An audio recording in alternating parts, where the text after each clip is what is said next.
আশুলিয়া শিল্পাঞ্চলে শ্রমিক অসন্তোষের কারণে আজও অন্তত ৭৯টি কারখানায় সাধারণ ছুটি ঘোষণা করা হয়েছে। অপ্রীতিকর ঘটনা এড়াতে কারখানাগুলোর সামনে মোতায়েন রয়েছে অতিরিক্ত পুলিশ সদস্য। এছাড়া শিল্পাঞ্চলে যৌথ বাহিনীর টহলও অব্যাহত রয়েছে। এর আগে সকালে সাভার আশুলিয়া শিল্পাঞ্চলের প্রায় সব কারখানায় কাজে যোগ দিতে যান শ্রমিকরা। তবে দাবি পূরণ না হওয়ায় কাজে যোগ না দিয়ে কিছুক্ষণের মধ্যেই বেরিয়ে আসেন তারা। শিল্প পুলিশ জানিয়েছে, দাবি দেওয়া নিয়ে শ্রমিক অসন্তোষের জেরে কয়েকটি কারখানায় সাধারণ ছুটি ঘোষণা করা হয়েছে। এছাড়া হামলার আশঙ্কায় আশপাশের কয়েকটি কারখানাতেও ছুটি দেওয়া হয়েছে। তবে এখন পর্যন্ত কোনো অপ্রীতিকর ঘটনার খবর পাওয়া যায়নি। ফ্যাক্টরির ভিতরে ইন্টারনাল সমস্যাগুলো সলভ করতে পারে নাই এবং অনেকে অন্য ফ্যাক্টরি দ্বারা ডিস্টার্ব হওয়ার ভয়ে কিছু কিছু ফ্যাক্টরি বন্ধ রেখেছে, যার কারণে আজকে টোটাল ৭৯টার মতো ফ্যাক্টরির কাজ বন্ধ আছে, বাকি সকল ফ্যাক্টরি চলমান আছে। রাস্তায় কোথাও কোনো সহিংসতা কিংবা কোনো ধরনের অবরোধ, রাস্তা ব্লক কোনো কিছুই নেই। এ বিষয়ে আরও বিস্তারিত জানাতে এই মুহূর্তে ঢাকার আশুলিয়া থেকে যোগ দিয়েছেন সহকর্মী আনোয়ার সাদাত নূর। আনোয়ার সাদাত নূর, বেশ কয়েকদিন ধরেই তো শিল্প কারখানাগুলোতে এক ধরনের অস্থিরতা বিরাজ করছে। আজ তো ৭৯টি কারখানা বন্ধ ঘোষণা করা হয়েছে, একদিনের জন্য সাধারণ ছুটি। সার্বিক পরিস্থিতি কেমন সেখানকার? আপনি তো বেশ কয়েক ঘন্টা হলো সেখানে অবস্থান করছেন।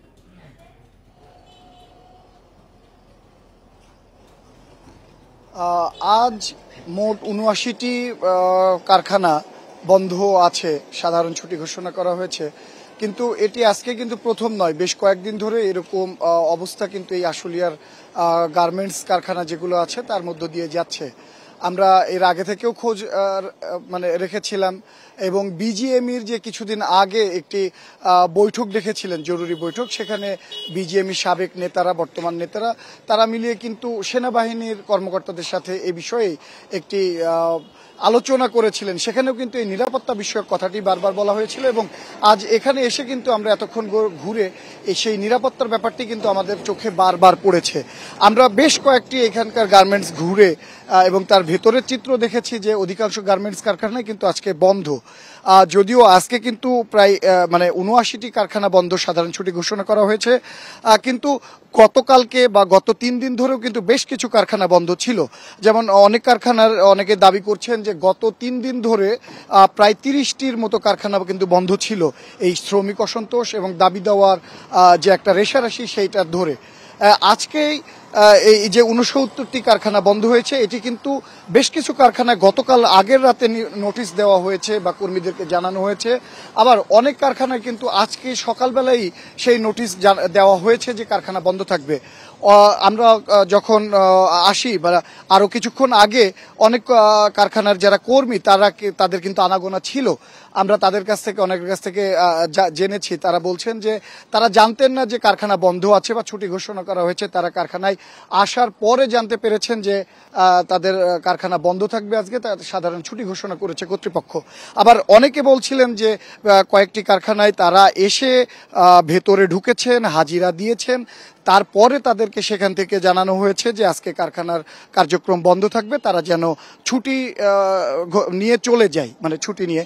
আবার কারখানা কর্তৃপক্ষ বলছেন যে বেশ কয়েকদিন ধরেই কর্মীরা কারখানাতে আসছেন, তারা হাজিরা দিচ্ছেন, কিন্তু তারপরে কাজে যাচ্ছেন না, তারা কর্মবিরতি পালন করছেন, তারা কারখানা থেকে চলে যাচ্ছেন কিংবা কারখানাতে থেকে বিশৃঙ্খলার চেষ্টা করছেন বলেও কিন্তু কারখানা কর্তৃপক্ষ অভিযোগ করেছেন।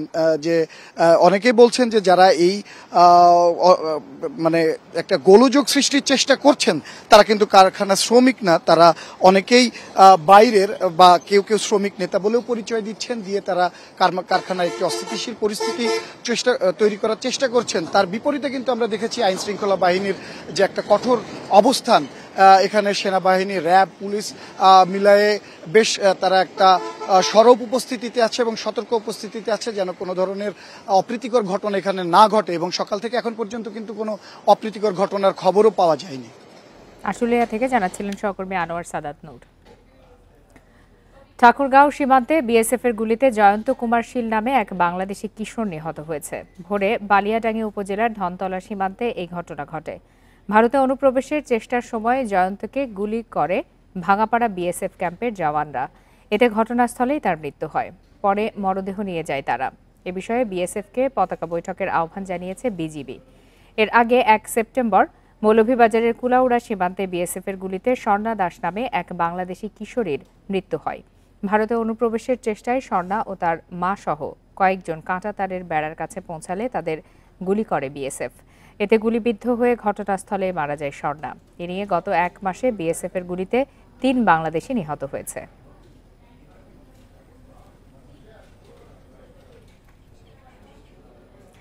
এ বিষয়ে আরো বিস্তারিত জানাতে এই মুহূর্তে ঠাকুরগাঁ থেকে যোগ দিয়েছেন সহকর্মী মোহাম্মদ শামসুজ্জোহা। শামসুজ্জোহা, যেমনটি আমরা খবরে দেখাচ্ছিলাম যে এই হত্যাকাণ্ডটির পর এটি সহ মোট ১ মাসেই ৩ জন সীমান্তে বিএসএফ এর গুলিতে নিহত হয়েছেন।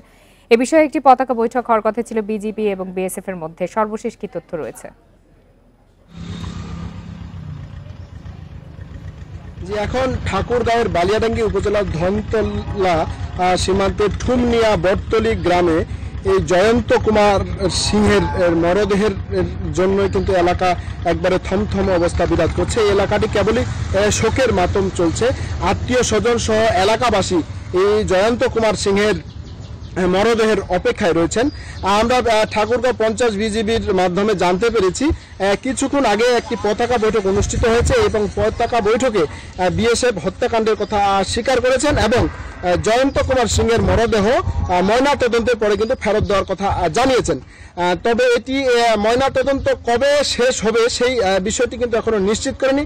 এটি আগামীকালকেও হতে পারে এবং আগামী পরশু হতে পারে। তবে তারা বলছেন ময়না তদন্ত এবং তাদের যে আনুষ্ঠানিকতা আছে তার সমস্ত প্রক্রিয়া শেষ করেই বিজিবির কাছে কিন্তু মরদেহ হস্তান্তর করবেন বিএসএফ।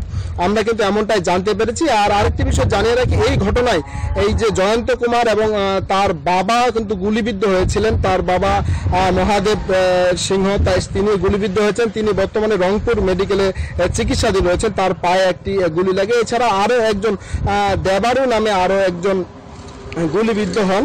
আর এই ছেলে সন্তানের মৃত্যুর খবরের পর থেকেই এই জয়ন্তর মা জয়ন্তী রানী তিনি একবারে স্থবির হয়ে পড়েছেন। তিনি গত সকাল থেকেই একবারে কোনো কথা বলছেন না, কারোর সাথে কোনো কথা বলছেন না এবং তিনি কিন্তু চিকিৎসাধীন হচ্ছেন। তার স্যালাইন চলছে। তিনি একবারে কারোর সাথে কথাবার্তা একবারে বন্ধ করেছেন এবং বাড়িতে শুধু জয়ন্তী এবং জয়ন্তীর মেয়ে রয়েছে। আমরা জানতে পেরেছি জয়ন্তী দুইটি সন্তান ছিল, এই জয়ন্ত এবং তার বোন পঞ্চমী ক্লাস 10-এ পড়তো লাহিড়ী উচ্চ বিদ্যালয় এবং জয়ন্ত ওই একই বিদ্যালয়ের 7ম শ্রেণীর ছাত্র ছিল। বাবার সাথে কালকে সীমান্তে যাওয়ার পরেই কিন্তু রাতে এই এমনটি ঘটনা গুলিবিদ্ধ হন এবং তিনি নিহত হন। সহকর্মী মোহাম্মদ শামসুজ্জোহা জানাচ্ছিলেন ঠাকুরগাঁ থেকে। বরিশাল নগরীর ফরেস্টার বাড়ি এলাকায় পরিত্যক্ত একটি গ্রেনেড উদ্ধার করা হয়েছে। খবর পেয়ে সেনাবাহিনীর বিস্ফোরক ইউনিট উদ্ধার করে নিয়ে যায়। পুলিশ জানায় সকালে জরুরি সেবা নম্বর 999-এ কেউ একজন ফোন করে গ্রেনেডের বিষয়টি জানায়। পরে সেখানে পুলিশ গিয়ে পোস্টাল কলোনির দেয়ালের কাছে পরিত্যক্ত অবস্থায় গ্রেনেডটি দেখতে পায়। এ বিষয়টি সেনাবাহিনীকে জানালে তারা এসে এলাকাটি ঘিরে রাখে। সেনাবাহিনীর বিস্ফোরক বিশেষজ্ঞ দল গ্রেনেডটি নিষ্ক্রিয় করবে। ধারণা করা হচ্ছে যৌথ বাহিনীর অভিযান এড়াতে কেউ এটি ফেলে রেখে যেতে পারে।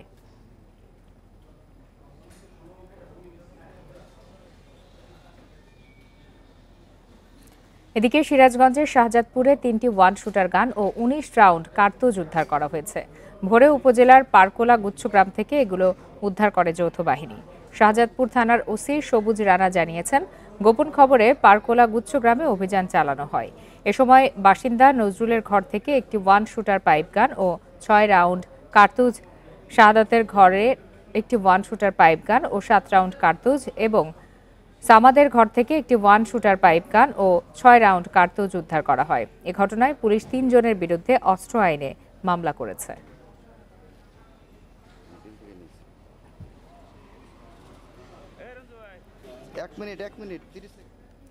সীতাকুণ্ডের এসএনসি ব্রেকিং ইয়ার্ডে বিস্ফোরণের ঘটনায় আরও একজনের মৃত্যু হয়েছে। এ নিয়ে ওই ঘটনায় নিহত বেড়ে দাঁড়িয়েছে 2 জনে।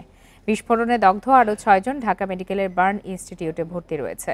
তাদের সবার অবস্থায় আশঙ্কাজনক বলে জানিয়েছেন চিকিৎসকরা। শনিবার দুপুরে জাহাজ কাটার কাজ করছিলেন শ্রমিকরা। লোহার পাত কাটার সময় হঠাৎ বিস্ফোরণ হয়। এতে দগ্ধ হন 12 শ্রমিক। তাদের উদ্ধার করে প্রথমে নেওয়া হয় চট্টগ্রাম মেডিকেলে। সেখানে বার্ন ইউনিটে আইসিইউ সুবিধা না থাকায় আশঙ্কাজনক 8 জনকে পাঠানো হয় ঢাকায়। পথেই মারা যান একজন। এদিকে দুর্ঘটনায় হতাহতের ঘটনায় এসএন কর্পোরেশনের ইউনিট 2 এবং এমটি স্বরাজ্য স্ক্র্যাপ জাহাজের পরিবেশগত ছাড়পত্র স্থগিত করেছে পরিবেশ অধিদপ্তর। পাশাপাশি জাহাজ ভাঙার কার্যক্রম বন্ধ করেছে সংস্থাটি।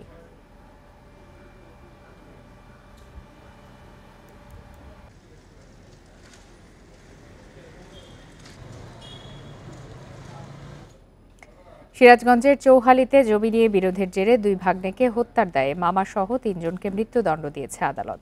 দুপুরে সিরাজগঞ্জ সিনিয়র জেলা ও দায়রা জজ এম আলী আহমেদ এই রায় ঘোষণা করেন।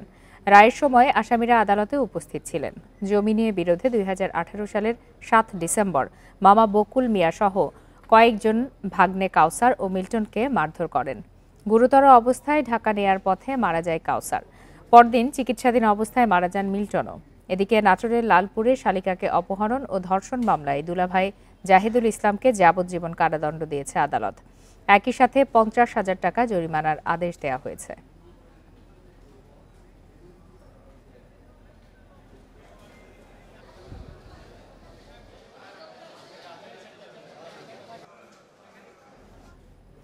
আপনারা দেখছেন সমগ্র বাংলাদেশ।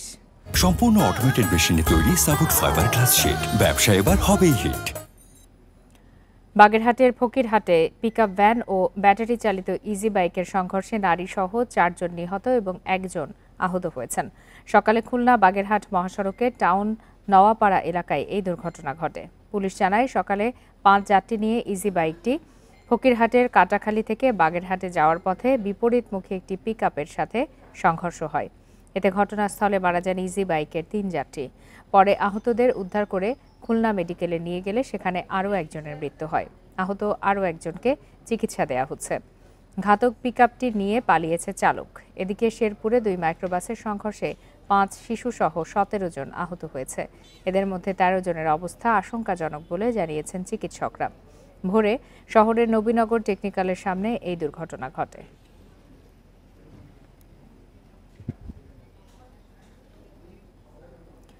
সিএনজি অটোরিকশা বন্ধের দাবিতে মেহেরপুর চুয়াডাঙ্গা সড়কে আবারও বাস চলাচল বন্ধ রয়েছে। সকাল থেকে বাস চলাচল বন্ধ থাকায় দুর্ভোগে পড়েছেন যাত্রীরা। শ্রমিকরা জানান, মেহেরপুর কুষ্টিয়া সড়কের আমলাবাজারে গত বৃহস্পতিবার বিকালে যাত্রী তোলাকে কেন্দ্র করে একটি বাসে ভাঙচুর চালায় সিএনজি অটো চালকরা। এর জেরে কুষ্টিয়া মেহেরপুর চুয়াডাঙ্গায় বাস চলাচল বন্ধ করে দেওয়া হয়। পরবর্তীতে কুষ্টিয়া মেহেরপুরের বাস চলাচল স্বাভাবিক হলেও আজ সকাল থেকে মেহেরপুর চুয়াডাঙ্গা রুটে আবারও বাস চলাচল বন্ধ করে দেওয়া হয়। আঞ্চলিক সড়কগুলোতে সিএনজি অটোরিকশার দৌরাত্ম্য বন্ধের দাবিতে এই ধর্মঘট বলে জানিয়েছেন শ্রমিকরা।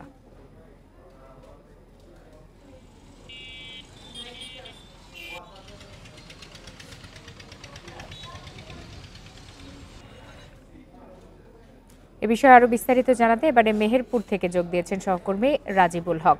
রাজিবুল, এই যে বাস চলাচল বন্ধ রয়েছে, এতে করে তো এরই মধ্যে যাত্রী ভোগান্তি চরমে পৌঁছেছে। এই বাস চলাচল কখন বা কবে থেকে চালু হবে সে বিষয়ে সর্বশেষ কি জানা গেছে? আসলে বেশ কয়েকদিন ধরে সিএনজি এবং বাস শ্রমিকদের মধ্যে দ্বন্দ্বের জের ধরে কিন্তু মেহেরপুর কুষ্টিয়া সড়ক এবং চুয়াডাঙ্গা সড়ক বন্ধ ছিল। স্থানীয় প্রশাসনের সাথে সমন্বয় করে মেহেরপুর কুষ্টিয়া সড়কের বাস চলাচল স্বাভাবিক হলেও কিন্তু চুয়াডাঙ্গায় কিন্তু সেই সমাধান না হওয়ার কারণে এখন পর্যন্ত বাস চলাচল বন্ধ আছে, যার ফলে যাত্রীদের দুর্ভোগ চরমে পড়েছে। কারণ গন্তব্যে যাওয়ার জন্য বিকল্প হিসেবে ইজি বাইক এবং ভ্যান ব্যবহার করছেন তারা। আর হঠাৎ করে বাস বন্ধ হওয়ার কারণে কিন্তু আসলে দূরপাল্লার গাড়িগুলো চলাচল করলেও লোকাল বাস যেহেতু একেবারে আন্তঃজেলার মেহেরপুর চুয়াডাঙ্গা সড়কটি বন্ধ আছে, এই কারণে কিন্তু যাত্রীরা চরম দুর্ভোগের মধ্যে পড়েছে। স্থানীয় প্রশাসনের সাথে যে এই মেহেরপুর চুয়াডাঙ্গা সড়কে যে ইজি বাইক এবং বা সিএনজি চলাচল করে সেইগুলো একেবারে বন্ধ না হওয়া পর্যন্ত মেহেরপুর চুয়াডাঙ্গা সড়কে কোনো বাস চলাচল করবে না বলে জানিয়েছে শ্রমিক ইউনিয়ন এবং মালিক সমিতির যে কর্মরত নেতৃবৃন্দ আছেন তারা। তাদের দাবি যে এই মেহেরপুর চুয়াডাঙ্গা যে সড়কটি আছে, এই আঞ্চলিক সড়কে মূলত যাত্রী যে পরিমাণ যাত্রী সেই পরিমাণ আসলে বাসে যাত্রী হয় না। আর এরপরেও যদি বিকল্প হিসেবে যেসব অবৈধ যান হিসেবে 3 চাকার 3 হুইলার অটো এবং সিএনজি যেগুলো আছে, এইগুলো তো কোনো রুট পারমিট নেই বা রোড পারমিট নেই, যার ফলে তারা যে যাত্রীগুলো তুলছে এই যাত্রী ওঠানামার কারণে কিন্তু বাসের যাত্রীর সংখ্যা কম হচ্ছে দিন দিন। যার ফলে বাস মালিক পক্ষ এবং শ্রমিক পক্ষদের দাবি যাতে যত দ্রুত যদি এই মেহেরপুর চুয়াডাঙ্গা সড়কে ইজি বাইক বা সিএনজি সিএনজি চালিত যানবাহনগুলো বন্ধ না করা হয় তাহলে তারা আসলে এই সড়কে এখন পর্যন্ত বাস চলাচল করার কোনো চিন্তা করছে না। তবে এই ধর্মঘট যে কতদিন নাগাদ থাকবে তা আসলে বলা যাচ্ছে না। তবে স্থানীয় প্রশাসনের যদি আশ্বস্ত করে বাস মালিক শ্রমিকদের যে এই সড়কটিতে ইজি বাইক এবং সিএনজি চলবে না, তাহলে হয়তো তারা পরবর্তীতে বাস চলাচল স্বাভাবিক করতে পারবে। সহকর্মী রাজিবুল হক জানাচ্ছিলেন মেহেরপুর থেকে। শরীয়তপুরে নির্মাণ কাজের সময় দেয়াল চাপা পড়ে সোহেল সর্দার নামের এক শ্রমিক নিহত হয়েছেন। সকালে শহরের রূপনগর এলাকায় এই ঘটনা ঘটে।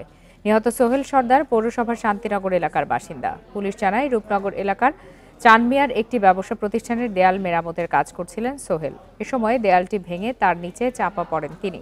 পরে তাকে উদ্ধার করে সদর হাসপাতালে নিয়ে গেলে চিকিৎসক মৃত ঘোষণা করেন।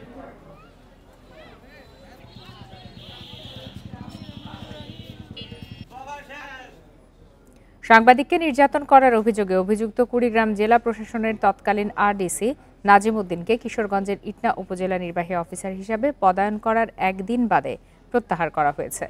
রবিবার সন্ধ্যায় সিনিয়র সহকারী সচিব মোহাম্মদ মামুন শিবলি স্বাক্ষরিত এক প্রজ্ঞাপনে প্রত্যাহারের বিষয়টি জানানো হয়।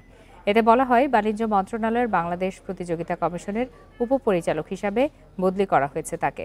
এর আগে শনিবার তাকে ইটনাতে পদায়ন করা হয়। অভিযোগ আছে 2020 সালে কুড়িগ্রামের তৎকালীন জেলা প্রশাসককে নিয়ে সংবাদ প্রকাশের জেরে সাংবাদিক আরিফকে বাড়ি থেকে তুলে নিয়ে যায় আরডিসি নাজিম উদ্দিনের নেতৃত্বে জেলা প্রশাসনের একটি দল। পরে আরিফকে নির্যাতন করে মাদক মামলায় কারাগারে পাঠানো হয়।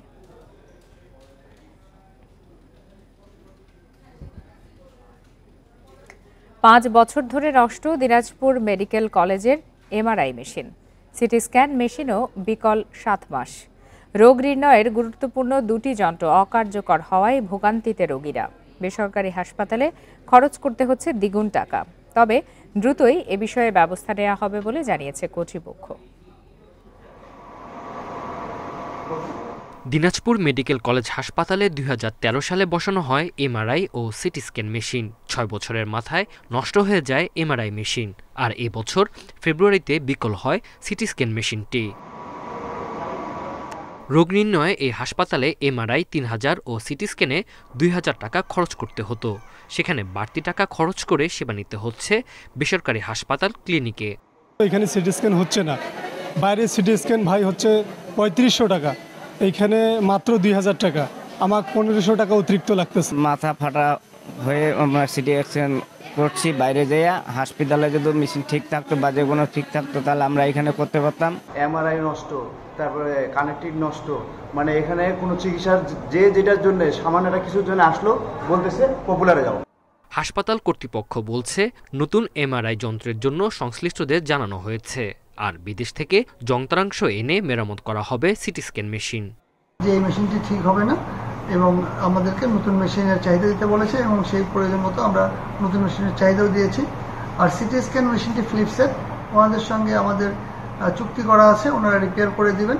মাঝখানে নষ্ট হলে ওনারা পরবর্তীতে আবার ঠিক করে দেয়। এবং হাসপাতালের গুরুত্বপূর্ণ দুটি যন্ত্র নষ্ট থাকায় সাধারণ রোগীরা বঞ্চিত হওয়ার পাশাপাশি রাজস্ব হারাচ্ছে সরকার। Independent news. দক্ষিণ পূর্বাঞ্চলের 4 জেলার বন্যা পরিস্থিতির আরও উন্নতি হয়েছে, তবে ধীর গতিতে পানি নামায় নিম্নাঞ্চলের অনেক জায়গায় এখনও জলাবদ্ধতা রয়েছে। এতে বাসিন্দাদের দুর্ভোগ কমেনি। লক্ষ্মীপুরে এখনও তলিয়ে আছে অনেক এলাকা। 5 উপজেলায় পানিবন্দী অন্তত 5 লাখ মানুষ। আয় রোজগার বন্ধ থাকায় মানবেতর জীবনযাপন করছেন তারা। একই অবস্থা নোয়াখালীতেও। এখনও ডুবে আছে নিম্নাঞ্চলের পথঘাট, যাতায়াত করতে হচ্ছে নৌকা দিয়ে। স্থানীয়দের অভিযোগ, খাল দখল করে ভরাট করার কারণে পানি নামতে সময় লাগছে। এদিকে কুমিল্লার নাঙ্গলকোট, মনোহরগঞ্জ, ব্রাহ্মণপাড়া ও দেবিদ্বারে এখনও পানিবন্দী কয়েক হাজার পরিবার।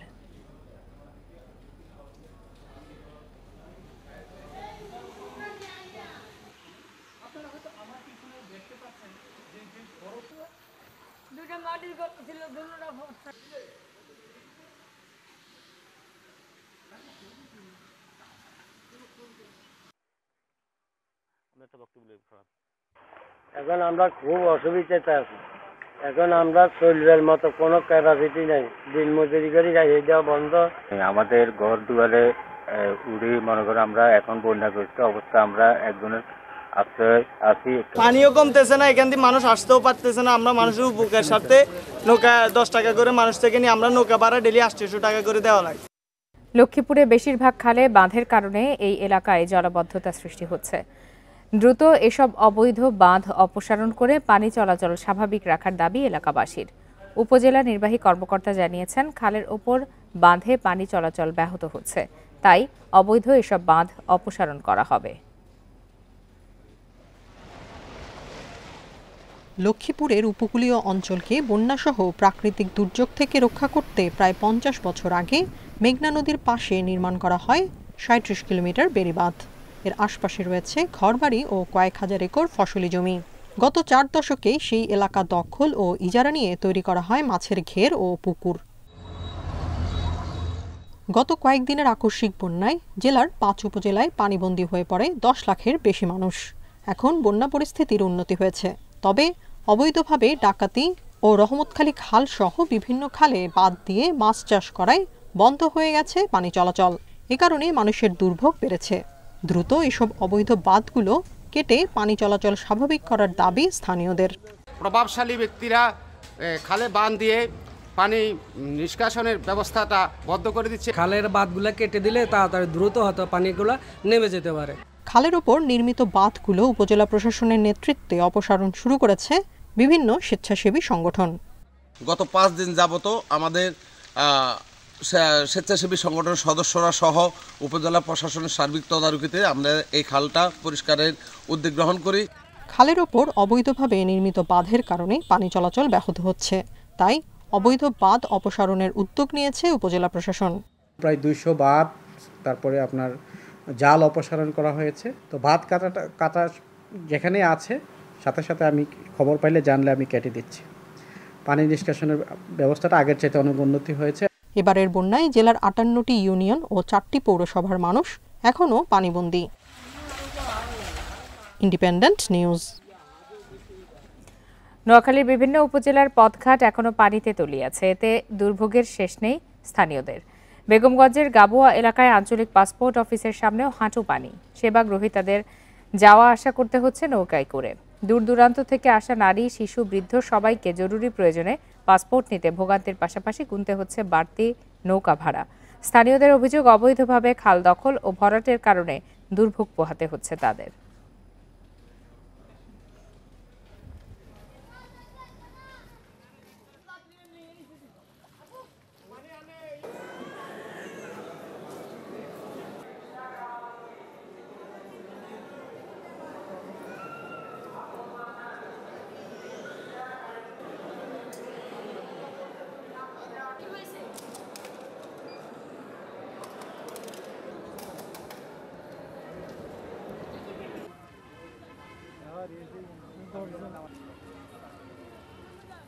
পানি দিয়ে আসা যাওয়া ইয়ে করে চুলকায়, এই জন্য নৌকা দিয়ে 10 টাকা করে আসলাম। দুঃখের বিষয় হলো একটা পাসপোর্ট অফিস, এই অফিসের যে রাস্তা, এই রাস্তাটা খুবই নিচু।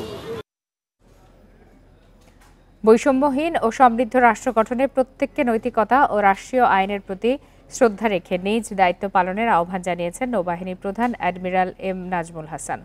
সকালে তৃণমূল পর্যায়ে ভোলা জেলার সার্বিক নিরাপত্তা, আইনশৃঙ্খলা পরিস্থিতি, রাষ্ট্রীয় অবকাঠামো সুরক্ষা এবং যৌথ বাহিনীর কার্যক্রম পরিদর্শনের পর একথা বলেন তিনি।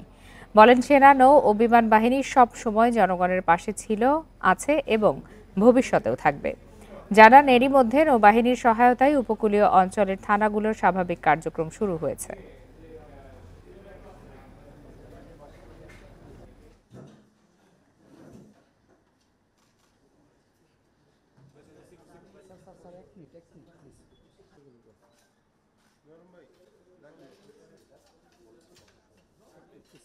জেলেরা স্যার দেখা গেছে যে আমাদের এখানে অভিযান যখন হয়, আমাদের সশস্ত্র বাহিনী, সেনা, নৌ এবং বিমান বাহিনী সবসময় জনগণের পাশে ছিল, আছে এবং ভবিষ্যতেও থাকবে ইনশাআল্লাহ। বর্তমানে যৌথ বাহিনীর কার্যক্রম, যেটা অবৈধ অস্ত্র উদ্ধার এবং অন্যান্য আইনশৃঙ্খলা রক্ষাকারী বাহিনীর যে কার্যক্রম, সেই কার্যক্রমগুলিতে সহায়তা করে যাচ্ছি এবং যতদিন পর্যন্ত এটা। বন্যা কবলিত এলাকায় নানা ধরনের দুর্ভোগে পড়ছে মানুষ। এ বিষয়ে আরো বিস্তারিত জানাতে এই মুহূর্তে লক্ষ্মীপুর থেকে যোগ দিয়েছেন সহকর্মী আব্বাস হোসেন। আব্বাস হোসেন, বন্যার পানি ধীরগতিতে নামার কি কারণ রয়েছে লক্ষ্মীপুরের, আর যেসব ক্ষয়ক্ষতি হয়েছে সেগুলো নিরূপণে এখন পর্যন্ত কোনো ধরনের কাজ শুরু হয়েছে কিনা?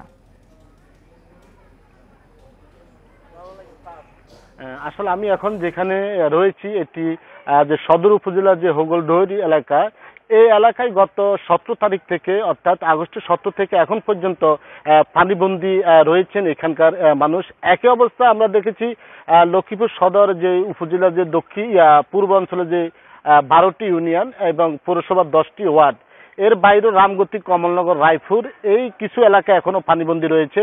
তো আসলে পানিবন্দী থাকার কারণে এখানকার মানুষ যে সবচেয়ে দুর্ভোগে রয়েছেন, অর্থাৎ এখানকার অনেকের সাথে আলাপ করেছি, তারা যেটি জানিয়েছেন যে 25 দিন ধরে অনেকে বাসা বাড়ি থেকে অন্যত্র বসবাস করছেন, বাসাতে আসার মতো তাদের কোনো অবস্থা নাই। অনেকের ঘর বাড়ি ভেঙে গেছে, যে বিটা মাটি সরে গেছে। আসলে তারা কিন্তু এইসব ঘরে কিন্তু অনেকে বসবাস করতে পারছেন না এমনটি বলছেন।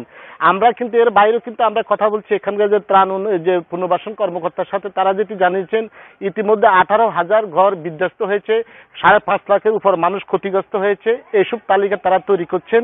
এই তালিকা তৈরির পরে তারা যে যারা ক্ষতিগ্রস্ত হচ্ছেন তাদেরকে পুনর্বাসনের যে ব্যবস্থা সেটি করবেন, এমনটি সরকারের পক্ষ থেকে এমনটি আমাকে ত্রাণ যে কর্মকর্তা তিনি জানিয়েছেন। তবে এর মধ্যে আমরা দেখেছি এখন পর্যন্ত প্রায় 5 লাখ মানুষ পানিবন্দী রয়েছে।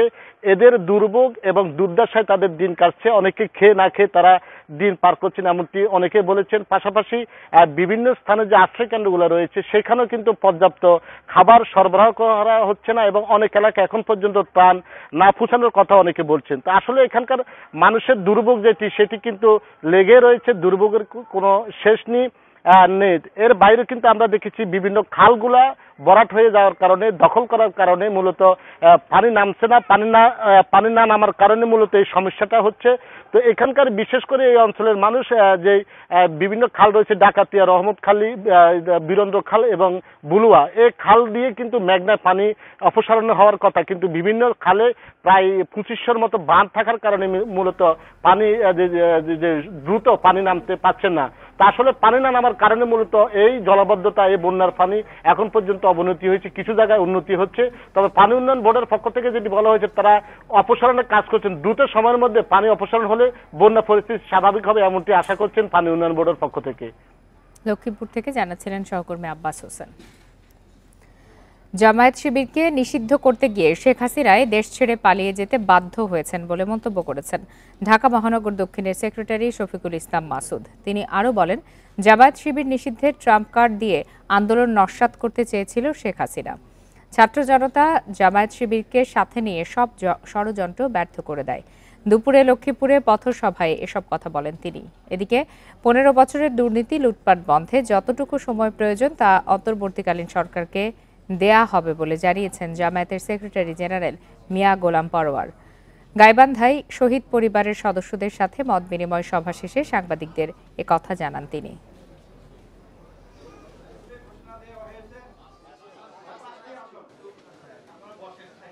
ওই ছাত্র জনতার গণঅভ্যুত্থানে বাংলাদেশ জামাত ইসলামী ছাত্র শিবিরকে আপনি নিষিদ্ধ করেছেন। ছাত্র জনতা আমাদের বুকে টেনে নিয়ে ওই আন্দোলনকে সফল করে তুলেছে। চট্টগ্রাম নগরীর প্রধান সড়কে ব্যাটারি চালিত রিকশা চলাচল বন্ধে অভিযান শুরু করেছে ট্রাফিক পুলিশ। সকালে টাইগার পাস, আমবাগান ও আগ্রাবাদ এলাকায় এই অভিযান চালানো হয়। তাদের সহায়তা করছে বিভিন্ন প্রতিষ্ঠানের শিক্ষার্থীরা। পুলিশ জানিয়েছে, নগরীর প্রধান সড়কে ব্যাটারি চালিত রিকশা বিশৃঙ্খল ও দ্রুত গতিতে চলাচলের কারণে যানজট দেখা দেয় এবং প্রায়ই দুর্ঘটনা ঘটছে। এসব রিকশা চলাচল পুরোপুরি বন্ধ করতে আরও কয়েকদিন সময় লাগবে। প্রধান সড়কে রিকশা চলাচল বন্ধ করায় আয় কমে গেছে বলে দাবি অটো চালকদের।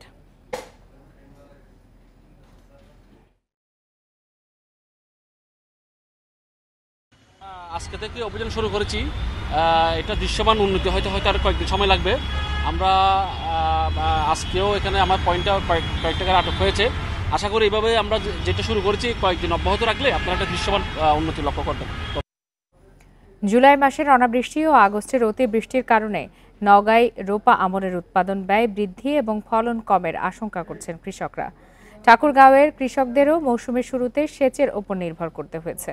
আবার দেরিতে শুরু হলেও উৎপাদন ব্যাহত হবে না বলে আশা কৃষি বিভাগের। ধান উৎপাদনে অন্যতম জেলা নওগাঁয় চলতি মৌসুমে রোপা আমনের আবাদ শুরু হয়েছে কিছুটা দেরিতে। কৃষকরা বলছেন, জুলাই মাসে অনাবৃষ্টিতে ধান রোপণ পিছিয়ে যায়। পরে 85% জমিতে সেচের মাধ্যমে আবাদ করা হয়। বাকি অংশে আগস্টের বৃষ্টির পানিতে চারা রোপণ করা হলেও অনেকের বীজতলা ডুবে উৎপাদন ব্যয় বেড়েছে। আবার দেরিতে আবাদের কারণে রয়েছে কম উৎপাদনের আশঙ্কা। টাকা খরচ বেশি যাচ্ছে, বিচুন বেশি যাচ্ছে, আপনার হচ্ছে এই উৎপাদন ধানের যে থুপটা হবে সেই থুপটা এখন তো মনে করেন চিকন হয়ে আসবে, ফলন এটার একটু কম হবে, ওটার 16 হয় এটার 12 হবে এরকম। তবে বিলম্বে আবাদ শুরু হলেও উৎপাদন ব্যাহত হবে না বলে আশা কৃষি বিভাগের। সার্বিকভাবে আমাদের যে আবহাওয়া, এই আবহাওয়া মানে রোপা আমন চাষের জন্য অনুকূলে আছে। বৃষ্টিপাত, সেই সাথে রৌদ্রোজ্জ্বল দিন সব মিলিয়ে আমাদের মাঠের অবস্থা ভালো রয়েছে। ঠাকুরগাঁওয়েও বেশিরভাগ জমিতে সেচ দিয়ে ধান আবাদ করা হয়েছে। এখন বৃষ্টি হওয়ায় সেচ লাগছে না। এ অবস্থায় লক্ষ্যমাত্রা পূরণে আশাবাদী কৃষি বিভাগ। আল্লাহ পাক এখন বৃষ্টি দিয়েছে, এই জন্য এখন ধান লাগাইতেছি। আল্লাহ যদি রহমত হয় তো ইনশাল্লাহ ফলন কম হবে না। 15ই আগস্ট পর্যন্ত আমাদের যেগুলো আলোক অসংবেদনশীল জাত সেগুলো লাগানোর সুযোগ রয়েছে, এবং আলোক সংবেদনশীল জাত যেগুলো রয়েছে বিশেষ করে সুগন্ধি জাত সেগুলো কিন্তু আমরা সেপ্টেম্বর মাসের 15 তারিখ পর্যন্ত লাগাতে পারবো। এবার নওগাঁ ও ঠাকুরগাঁওয়ে 3,33,000 হেক্টর জমিতে ধান আবাদের লক্ষ্যমাত্রা নির্ধারণ করেছে কৃষি বিভাগ। Sadequr Rahman Siddiqui, independent news. ধান আবাদের বিষয়ে আরো বিস্তারিত জানাতে এই মুহূর্তে নওগাঁ থেকে যোগ দিয়েছেন সহকর্মী সাদেকুল ইসলাম। সাদেকুল ইসলাম, আমন চাষে কোনো সমস্যায় পড়তে হচ্ছে কিনা নওগাঁবাসীকে? আর আরেকটি বিষয় জানাবেন যে নওগাঁয় রোপা আমনের আবাদে তো দেরি হয়েছে, সেক্ষেত্রে ফলনের কতটুকু প্রভাব পড়বে? আপনাকে আমি শুরুতে যে তথ্য দিচ্ছি, আমার সাথে কথা হয় এখানকার বেশ কয়েকজন আমন চাষীদের সঙ্গে। তারা যেটি জানিয়েছেন যে এবারে কিন্তু তীব্র তাপদাহ এবং আপনার অনাবৃষ্টির কারণে দেখা গেছে যে নির্ধারিত সময়ে কিন্তু অনেকেই আপনার রোপা আমন রোপণ করতে পারেননি। তারা যেটি বলেছেন যে এই কারণে তাদের কিন্তু অনেকটাই উৎপাদন ব্যাহত হবার শঙ্কা রয়েছে। আপনাকে জানাই যে এবছর আমরা দেখেছি যে অনাবৃষ্টি এতটাই প্রকট ছিল যে আপনার কৃষকরা তারা পানির অভাবে কিন্তু চাষ করতে পারছিলেন না। এরপরে বৃষ্টিপাত যখন শুরু হলো তখন দেখা যায় যে বৃষ্টিপাতের পরিমাণ এতটাই বেশি যে নিম্নাঞ্চল এলাকাগুলো কিন্তু অনেকটাই তলিয়ে ছিল। এই কারণে দেখা গেছে যে কিছু কিছু এলাকায় কৃষকরা 1 থেকে 2 বার কিন্তু তাদের চারা বীজ রোপণ করতে হয়েছে, এবং এতে তাদের কিন্তু যে উৎপাদন খরচ সেটি কিন্তু অনেকটাই বৃদ্ধি পেয়েছে। আমার সাথে কথা হয় এখানকার কৃষি সম্প্রসারণ অধিদপ্তরের উপপরিচালক আবুল কালাম আজাদের সঙ্গে। তিনি যেটি জানিয়েছেন যে আপনার চাষাবাদে কিছুটা অনাবৃষ্টির কারণে বিলম্ব হলেও এর ফলনে কিন্তু খুব একটা আপনার প্রভাব পড়বে না। তিনি জানিয়েছেন যে আমাদের এই বছরের যে টার্গেট আছে 1,96,300 হেক্টর, এতে প্রায় 6.5 লাখ পাওয়া যাবে বলে তিনি আশা প্রকাশ করেছেন। এই ছিল আপনার রোপা আমন চাষ নিয়ে নওগাঁর সবশেষ পরিস্থিতি। সাদেকুল ইসলাম, আপনাকে ধন্যবাদ। খাগড়াছড়িতে অবৈধ অস্ত্র উদ্ধারের দাবিতে বিক্ষোভ মিছিল করেছে পার্বত্য চট্টগ্রাম নাগরিক পরিষদ। সকালে শহরের চেঙ্গি স্কয়ার থেকে মিছিলটি বের করে বিভিন্ন সড়ক ঘুরে শাপলা চত্বরে গিয়ে শেষ হয়। এ সময় সমাবেশে বক্তারা দ্রুত পার্বত্য চট্টগ্রাম থেকে অবৈধ অস্ত্র উদ্ধার, খুন, গুম, আঞ্চলিক সশস্ত্র সন্ত্রাসী কর্মকাণ্ড ও চাঁদাবাজি বন্ধের দাবি জানান। এছাড়া পাহাড়ে বিভিন্ন সময় একাধিক হত্যার ঘটনার সুষ্ঠু তদন্ত এবং জড়িতদের বিচারের দাবি জানানো হয়।